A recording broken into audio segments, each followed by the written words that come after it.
What if Albert Einstein didn't die with all his secrets? What if one of them was hidden deliberately because it touched something far more dangerous than time, gravity, or nuclear power? Not a weapon, but a truth. A truth about the soul, about what happens after we die. In 1954, just months before his death, Einstein scribbled something in a private letter, something no physicist has dared to publish. Not a theory, a formula, a forgotten equation that dared to include consciousness as part of the universe. And tonight, we're going to uncover what Einstein may have known, but the world was never ready to hear. It was a cold morning in Princeton, April 17th, 1955.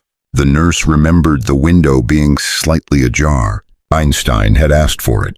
He wanted to feel the wind one last time. On the small desk beside his bed, between worn notes on field equations and a half-finished letter to his son, there lay a page, folded in thirds, unlabeled, no heading, no equations, just words. The ink had faded, but the sentence was still visible.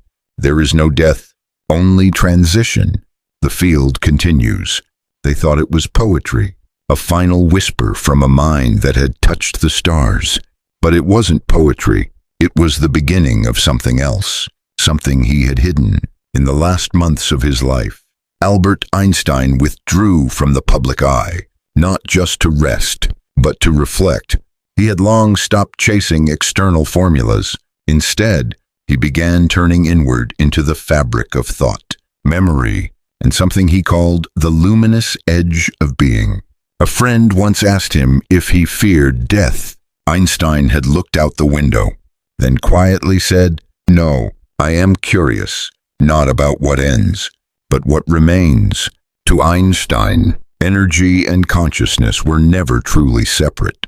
He believed the mind was not just a byproduct of the brain, but a frequency, a wave, a field vibrating within the structure of space-time. He once wrote, "If matter bends space, perhaps thought bends reality." This was not metaphor. It was theory. Einstein had begun studying ancient philosophies in his solitude. The Upanishads, Kabbalah, letters from Spinoza. What drew him in wasn't religion. It was the geometry of spiritual truth.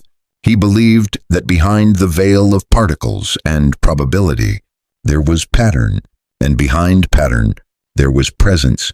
He no longer saw time as linear. He called it a stubborn illusion. He imagined the soul as a traveler, not bounded by one life, but moving through fields of memory. The page they found was not the only one.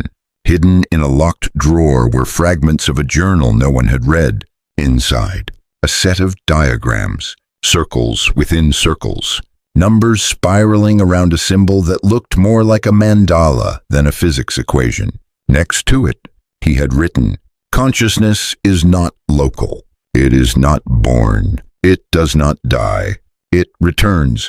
He had written to a friend in Zurich, weeks before he passed. "Everything I have studied, light, gravity, time has led me to one conclusion.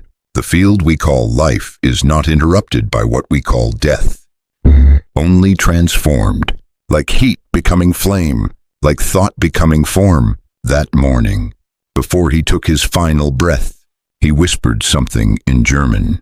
The nurse didn't understand, but a student nearby said he heard one word repeated, Verbindung, connection. He did not believe in a personal God, but he believed in unity, in a universal intelligence. He once told a young student, "We are like little notes in a great symphony. When one fades, the music still plays." Some say Einstein's final discovery was not meant for chalkboards or conferences. It was meant for the soul, for the silent space between breaths, for the moment we close our eyes and remember. And maybe that's all he ever wanted to leave behind. A quiet note in the dark, reminding us we were never truly alone. There is a silence that exists beyond words, a space where thought dissolves and only presence remains. That was the space Einstein began to explore, not with telescopes or formulas, but with something far older: awareness. He called it das Feld, the field, but not the gravitational field, not the electromagnetic. This was different. It wasn't made of particles or forces. It was made of being. In one of his later letters, Einstein wrote, "There is a unifying field, unseen but real, where all things light, sound, life, and soul are already connected." Modern physicists might call it a quantum field. Mystics might call it the divine matrix. Edgar Cayce spoke of it as the universal mind. To Einstein, it was simply the medium in which reality breathes. He believed consciousness wasn't inside the brain. It was interfacing with it, like a radio tuning into frequencies. This meant your thoughts, your memories, your very sense of self were not trapped in neurons. They were waves, vibrations, encoded within the field. And if a wave doesn't die, if it only moves, shifts, evolves, then what is death? In one of his final theoretical sketches, Einstein posed a question: if light can bend, can thought curve through dimensions unseen? He wasn't asking rhetorically. He was proposing something radical, that consciousness might travel beyond the constraints of linear time, that your life as you experience it now might be only one page in a much larger manuscript, a soul manuscript. This is where Einstein quietly began to merge physics with mysticism, not out of desperation, but out of recognition. He saw how the theories of relativity had already shattered the old clockwork universe. Time wasn't fixed. Space could stretch. Particles could disappear and reappear. And deep inside the atom, uncertainty ruled. If the building blocks of reality are both particle and wave, both here and not here, then why couldn't you be both body and soul?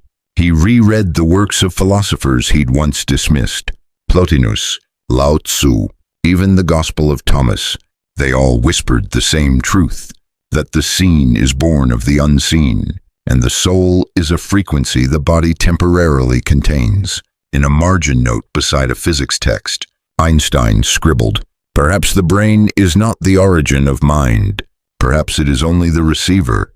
What he began to envision was not heaven, not punishment or paradise, but continuation, a shift in form, a migration of energy from one frequency to another, just like how ice becomes water and water becomes vapor, but it is always H2O. So what are you, then? Are you your name, your body, your memories, or are you the field in which all of that moves? This was Einstein's quiet heresy, that a physicist could speak of the soul, not as faith, but as function, not as myth, but as the math we have yet to understand. And perhaps that's why he never shared it publicly, not because it wasn't real, but because the world still thinks death is an end, still thinks thought lives only in the brain, still thinks that the unseen must be untrue. But Einstein had seen enough light to know it is the invisible frequencies that carry the deepest truths, and maybe you felt it too, in a dream that wasn't a dream, in a thought that came from nowhere, in the way your heart aches just before something begins. Because the field is not somewhere else. It's here, now, waiting for you to remember. There's a point in every scientist's life when numbers begin to feel like prayers, when equations stop explaining the universe, and instead begin to whisper. That moment came to Einstein in the winter of 1954. Alone in his study, surrounded by scattered notes, he returned to the equation that had made him immortal. Is mc-do, energy equals mass, times the speed of light, squared, a truth that reshaped the world. But now, it felt incomplete. Einstein had always believed in balance, symmetry, that what is on one side of the equation must mirror the other. But what if there was a missing piece? What if the universe wasn't just mass and light, but also mind? That night, Under the dim glow of a single lamp, he wrote something new in the corner of a notepad. He added a symbol plus, the Greek letter often used to represent the wave function in quantum mechanics. But for him, it meant something more. Ps was consciousness, the invisible influence, the observer, the soul. He had seen it in the double-slit experiments, where particles behaved like waves until someone looked, where observation changed outcome. Einstein hated the idea at first. He famously said, "God does not play dice with the universe." But in the quiet hours of his final years, he began to soften. What if observation wasn't interference, but participation? What if consciousness wasn't separate from reality, but the very thing shaping it? He called it the equation of continuity, not because it continued mathematically, but because it reflected the soul's continuity. He believed energy doesn't disappear when a person dies. It changes form, just like light passing through a prism. The body may stop, but the psu, the soul, moves forward, not through space, but through the field. Einstein imagined this journey like a wave collapsing into a new probability, a new life, a new layer of existence. He wrote, "The soul is not bound by the body. It is bound by frequency." If that's true, then death is not an exit. It is a shift, a tuning, and perhaps those we've loved and lost. They have not vanished. They are vibrating elsewhere, still present, just outside our current bandwidth. Einstein sketched more than one version of the Pitts term. In one, he equated it with memory. In another, with light. But his final note simply read, "Psi, where C is consciousness and is the infinite. No numbers, no graphs, just a symbol for the soul and the eternal." He folded that page in half, tucked it behind an old photograph of his first wife, and never spoke of it again. Because how do you explain to a world addicted to proof that some truths can only be remembered, not measured? We often think of science as cold, rigid, mechanical. But to Einstein, the greatest equations were love letters, messages from the cosmos to the human soul. And in his last equation, he left us one final message. You are energy, you are light, and you are the awareness that makes all of it matter. Maybe that's what he wanted us to discover. Not just how the universe works, but why it whispers back when we ask, "Who am I? And where do I go when the light fades?" In the final months of his life, Albert Einstein stopped drawing lines between science and spirit. He began to see them not as opposites, but as reflections. Two languages trying to describe the same invisible current. He called it the bridge, a space where numbers and symbols give way to silence, where logic begins to bow before wonder, where reason touches reverence. Einstein had never belonged to a religion. He rejected dogma. But he once said, "I am a deeply religious non-believer." This is a somewhat new kind of religion. He believed in what he called the God of Spinoza, not a man in the sky, but the totality of nature, the order, the intelligence, the silent symmetry behind stars and seasons, behind breath and thought. As his health declined, Einstein began reading less physics and more poetry. He reread Rumi in German translation. He underlined verses from Lao Tzu. He circled this line in pencil. "When the soul lies down in that grass, the world is too full to talk about." In his journal, he scribbled reflections that no physicist had seen. Perhaps gravity is not just attraction, but memory. Perhaps space is not empty, but listening. What was he trying to say? That behind every law of nature, behind every constant and curve, there is something that knows, something aware, something vast. He began using the word presence instead of force, not an equation, not a field, but a presence that responds when we feel deeply, when we grieve, when we love. He called it the intelligent silence. One evening, a student asked him quietly, "Do you believe in the afterlife?" Professor. Einstein didn't answer right away. He stared at the fire for a long time. Then he said, "I believe nothing ends. Only appearances do." He spoke about the illusion of separation, that we believe we are bodies, minds, nations, but in truth, we are all connected at the root.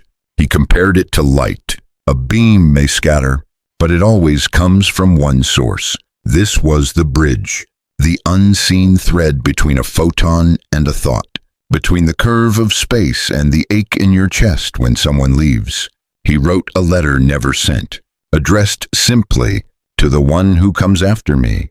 Inside, he wrote, "They will ask for evidence, but you must not look for the soul under a microscope. You will feel it, as I have, in the stillness between breaths." Perhaps that was his quiet rebellion, to remind us that the soul does not need proof, only permission, to be felt, to be known. And so he built a bridge, not of metal or math, but of wonder, a path between the atom and the infinite, between your heartbeat and the whole of creation. He knew we'd find it one day, not with machines, but with memory, the night before his body failed. Einstein had a dream, one he did not record, but one, the nurse said, left him smiling, even as his breath grew shallow. In that dream, he wasn't in a hospital room. He was standing in a field of light, a place with no ceiling, no direction, no time. The stars were not above him. They were around him, inside him, and across that field, someone was walking toward him. Not a figure of shadow, not an angel, not God, but a young woman, her eyes familiar, her voice quiet like wind through pine.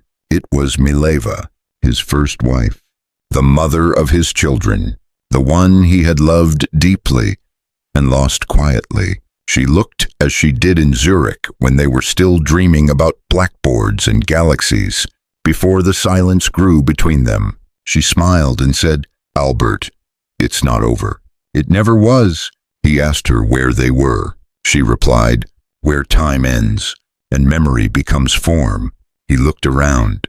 There were no walls, but he could feel structure, like music you couldn't hear, but somehow remembered. He saw color that had no name. He felt gravity pulling in two directions, down into silence and up into light. He whispered, "Am I dead?" She shook her head. "You're remembering." In this place, thought moved faster than light. He would think of his son and suddenly feel his laughter. He would recall his mother, and the scent of her scarf would return. And somewhere faint but clear, he heard equations not written by hands, but by harmony. He asked her, "Is this heaven?" She smiled again, but there was sadness in it. Heaven is a word. This is continuity. Then she walked with him across the light. He saw people he had known. Some he hadn't seen in 50 years. Some he thought he had forgotten. But here, they remembered him. No one spoke with mouths, but every heart beat with recognition. It felt like being read completely. Every failure, every kindness, every idea unfinished. And yet, he felt no judgment, only understanding, like the universe had been watching all along, not to punish, but to learn. At one point, he stopped and asked her, "Why do we forget this place?" She answered, "Because forgetting is part of the gift. To rediscover love, as if for the first time, again and again." He began to cry, not out of pain, but out of the beauty of return, of knowing he had never truly been alone, not in war, not in exile, not even in silence. She turned to him and said, "It's not your time yet." He looked confused, "But my body," she touched his hand. "The body rests, but the soul continues. There is still one message left in you, one last note to give." And with that, he woke up, not fully, just enough to whisper a single word, Verbindung, connection. It was his final gift, not a formula, not a proof, but a memory planted in the soul of the world. Because even death, to Einstein, was not an end, but an equation with a hidden variable. a passage into a field where light never dies. Einstein had long suspected that the world we see, this waking reality, was only one layer, like a single page in a book too vast to hold in one life. In the quiet of his final winter, he began to write differently, not formulas, but questions. What if the soul, like light, refracts? What if death is only the turning of a page? He had once dismissed the idea of parallel worlds as speculation. But then came the paradoxes, the particle that exists in two places, the photon that chooses when to appear, the observer effect. He couldn't ignore it anymore. The deeper he went into quantum mechanics, the more he realized reality was not fixed. It was probable. It shifted, responded, changed shape. And so, he wrote, there may be not one universe, but many layered, entangled, echoing.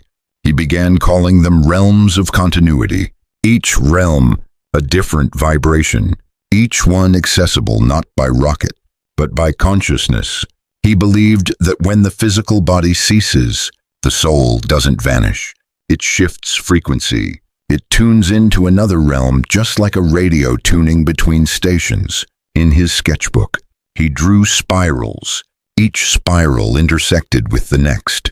Time moved differently in each, but the center remained still. The soul was the center, unmoving, observing, always becoming. He wrote in a private letter to a colleague, just as gravity bends space, perhaps love bends time, pulling us back again and again to those we are meant to meet. He didn't say it to sound poetic.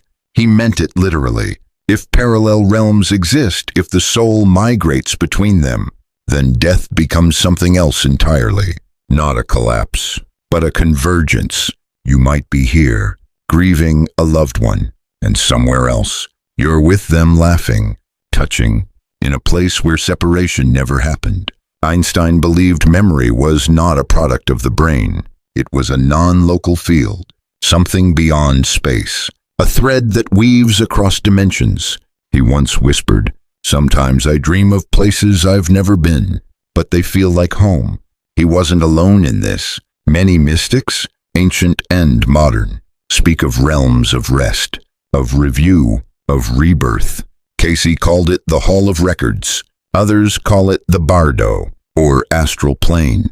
Einstein called it the continuum. One drawing, found after his death, depicted two interlocking circles, one labeled visible time, the other memory of the infinite, where they overlapped. He wrote, this is where we go. This is where we come from. He began to believe that every soul carries its own trajectory, not random, but intelligent. Just as planets orbit stars, souls orbit experiences until they remember who they are, what they've been, what they still are beyond name, form, or death. This was Einstein's quiet revolution. He didn't reject science. He expanded it. He didn't deny the laws of physics. He saw their mirror in the laws of spirit. He understood that the cosmos didn't just evolve matter. It evolved meaning, and in every realm, in every world, the soul seeks the same thing, to remember its light, to return to the center, to become whole, because perhaps, in the end, we don't die. We unfold like light through 1,000 prisms. What if the soul is not just energy, but information, a code, not written in language or logic, but in light, compressed across lifetimes, folded within emotion, carried inside the very fabric of who we are? Einstein once said, the most incomprehensible thing about the universe is that it is comprehensible. But what if we are able to comprehend it, because we are made of it, not separate from the stars, but encoded with the same intelligence? Every cell in your body carries a trace, not just of your parents, but of your origin, not just your birth, but your becoming. In the last weeks of his life, Einstein grew fascinated with the idea that memory might not be confined to the brain. He began to question the very architecture of consciousness. What if memory is not stored inside us, but around us? What if it flows like a field, accessible not by thought, but by resonance? He wrote, if gravity holds planets, perhaps something holds memory, and what holds memory might also hold the soul. This theory, now echoed in modern studies of morphic resonance and akashic fields, suggests that your thoughts, your dreams, your grief are not lost. They ripple, and somewhere they remain.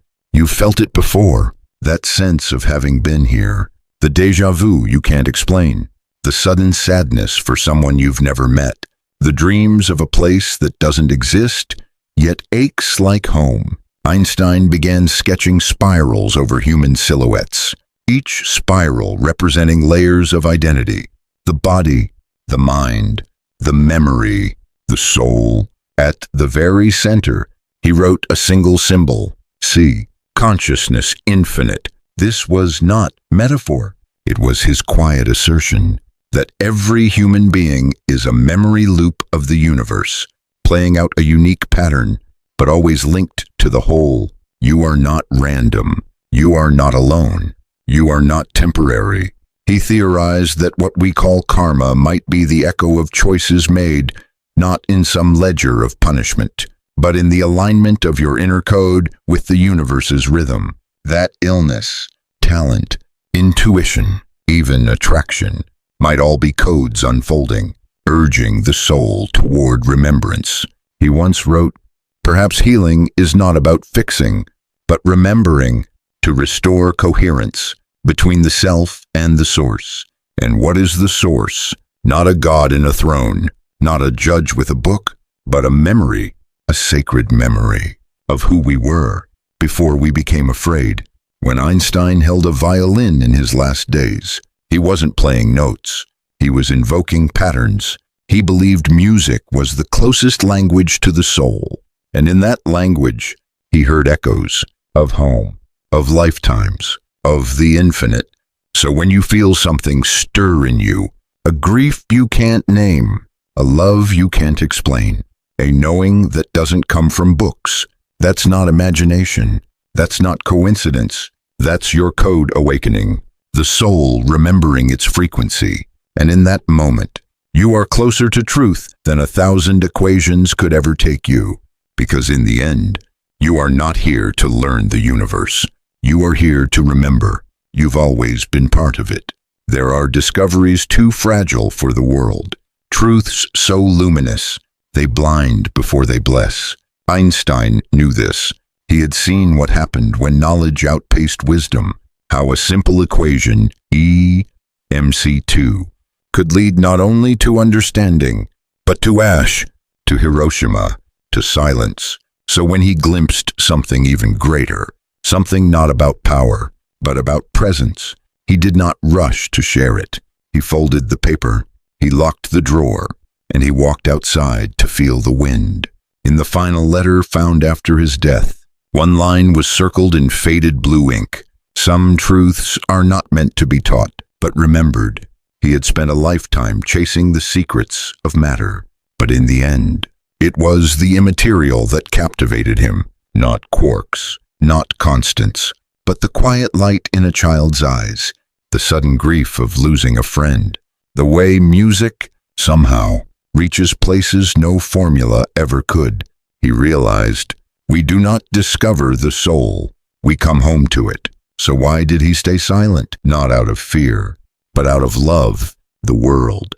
He felt, wasn't ready to accept that the soul is real, that death is not the end, that science and spirit are not enemies, but reflections. He worried the message would be turned into doctrine, that his final insight would become another weapon, another cage. So he left it unsaid, but not unplanted. He buried it in metaphors, in symbols, in letters never mailed, in notes slipped between equations, in sketches that looked like spirals, but were really maps, maps to a knowing we all carry. Perhaps that is the great paradox of Einstein. The man who defined relativity trusted in something absolute. The man who dissected space and time believed in something timeless. He saw that the universe was not cold. It was aware, not empty, but waiting for us to remember. And so, his final gift wasn't a theory. It was a seed, planted not in textbooks, but in you, in the part of you that dreams in color, that cries without knowing why, that looks up at the stars and feels familiar, because maybe he knew we wouldn't need proof forever. Just a moment, a silence, a pull toward something we cannot name, and in that moment, his voice would return, not in words, but in remembrance.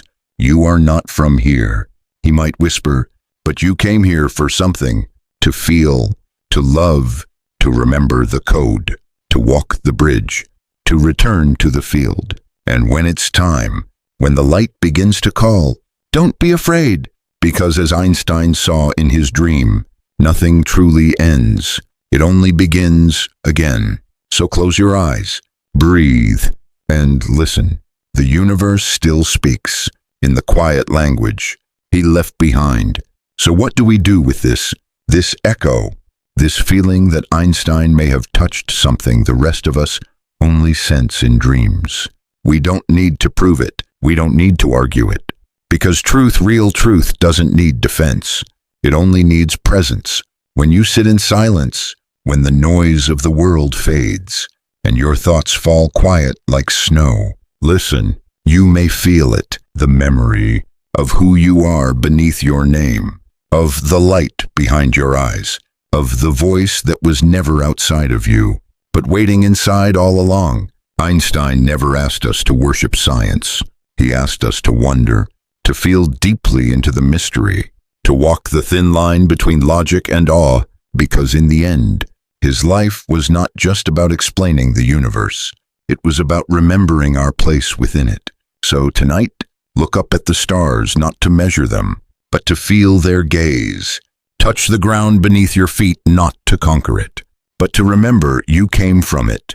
And when you love like every soul you meet is carrying a version of the same code you carry, because they are, we are, and maybe that's the real equation he left behind, not one made of numbers, but of memory, of matter, light, and love. No MC2, plus, energy, mass, light, and the soul that remembers it all. Now you know. Now you've heard what was once hidden. Now the silence is yours. Let it guide you. Let it humble you. Let it awaken something ancient within you. Because some truths cannot be taught, only remembered. If this touched something in you, don't keep it quiet. Share this with someone who still wonders what happens after we die. Maybe together, we'll remember what Einstein once saw in the light. Subscribe, reflect, and never stop asking the sacred question, what if we never really left the stars?